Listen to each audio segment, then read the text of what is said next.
Сәлем достар, біз бүгін табада пісетін торт дайындаймыз. Қалғанын описаниеге қалдырып кетемін. Осы 3 жұмыртқа және шекерді алдымен араластырып аламыз, жақсылап тұрып.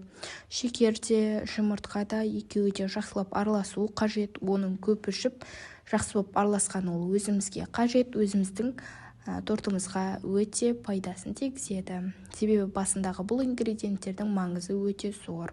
Жақсылап тұрып араластырайық. Барлығын осылай көпіршітіп тұрып араластыру керек, қатты істеп.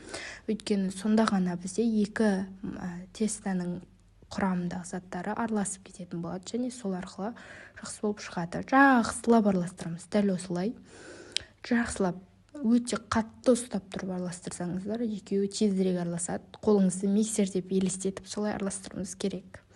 Жақсы араласу үшін. Енді келесі бізде осындай болып шығуы керек.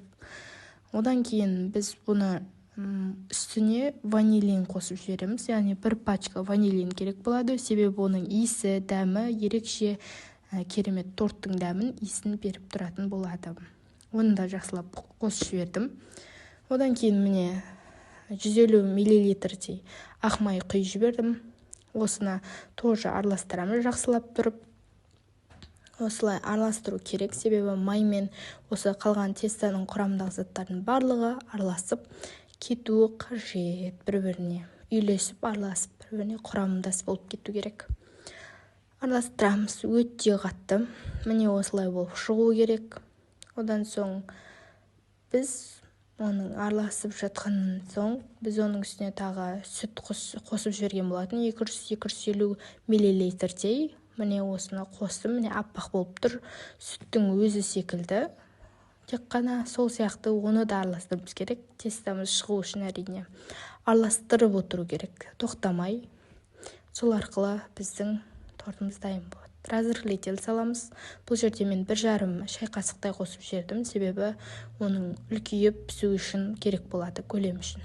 Одан соң оны електен өткізіп, осылай жақсылап тұрып салуымыз керек. Араластырып тұрып, айналдырып тұрып, венчигімізді айналдырып тұрып.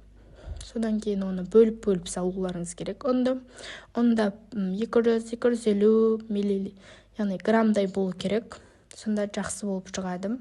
Әрине ол сіздің тесталарыңыз не тым қою, тым сұйық болып кетпеу керек. Орташа өте әдемі, текстурасы әдемі болып шығу керек. Сонда бізде жақсы табада, яғни сковородкада пісетін тортымыздың тестасы дайын болатын болады. Жақсылап араластырамыз осылай. Міне осындай болып шықты. Менде бұдан сәл сұйық болса да жарайды, себебі өте жақсы тестаға, сковородкаға жақсы ену қажет. Жақсы құйылуы қажет. Сол үшін бұл керек. Сіздерге деген махаббатым. Міне осылай тестаны құйып аламыз сковородкеге, астын жағып қоямыз, бірақ сковородкеге құймас бұрын май жағып алғандарыңыз дұрыс болады. Сонда жақсырақ алынады. Міне осылай піскенде осылай тесік болады. Сосын мынандай болып шығады әрине. Енді өзі шамалы сондай болып қалды. Негізі нормально. Дәмі де өте күшті. Міне осы қаймақ. Міне 20% қаймақты қостым. Сосын 1,5 сахарный пудраны қосып жіберген болатынмын. Екеуін қосу арқылы мен қаймақ шығардым. Сосын үккіштен өткізе отырып шоколадты да қосып жібердім, дәмді болу үшін.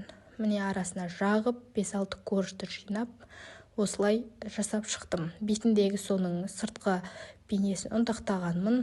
Енді бұны кем дегенде 4 сағатқа кешке түнде қойып қойған дұрыс болады. Таңертең алып кесіп көретін боламыз достар.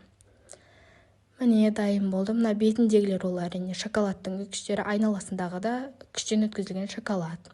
Бетіндегі сол негізі майдаланған болатын, бірақ осылай болып шықты. Енді бұны жақсылап тұрып кесеміз. Содан соң ол кесілгеннен кейін біз оны жей береміз, өзіміз шаймен қосып отырып, жақсылап отбасымызбен отырып ішуге жақсы торт болып табылады. Үй жағдайында жасалатын домашний, орысша айтқанда домашний торт на сковороде. Міне дайын болды достар. Ас болсын.